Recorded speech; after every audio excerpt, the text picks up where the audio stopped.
بسم الله الرحمن الرحیم. زه په سټیج ناست ډېر ګران مشر او د ډاکټر خان تحریک بانی جناب ډاکټر خان صاحب او نور ټولو مشرانو او راغلي مېلمنو ته د زړه د کومې ستړي مه شو هرکلی وایم. د ډاکټر خان صاحب په اجازت باندې لبکشایي کومه. امید دی چې دې ماله اجازت راکړي. ډاکټر خان تحریک څه شی دی؟ د دې بنیاد څه دی؟ د دې مقصد څه دی؟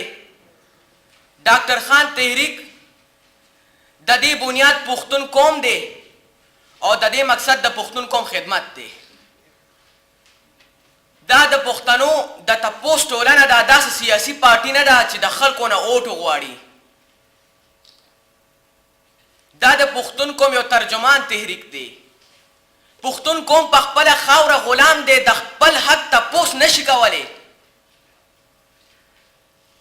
مونږ د خپل حقوقو د خپل وسایلو تپوس نشو کولی. مونږ خپل پښتون قوم خپل روایات هیر کړل، پښتون قوم خپل مشران هیر کړل، پښتون قوم خپل ثقافت هیر کړو، پښتون قوم خپل معاشرت هیر کړو.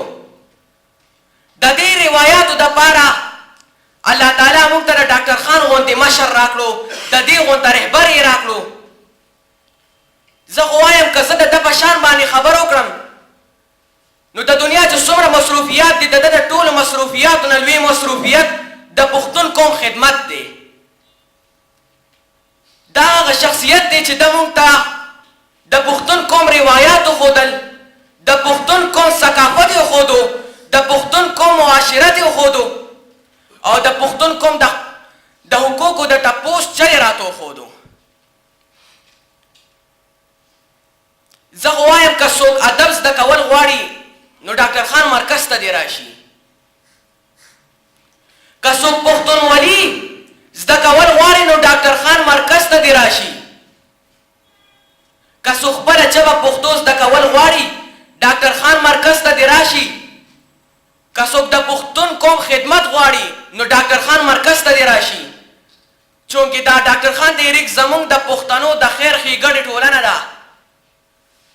د دې دپاره زه او زما خاندان بلکې مونږ ټولو به د ډاکټر خان تحریک د هر قسمه یعنی جاني مالی کولی فعلي هر قسمه مرستې ته تیار یو.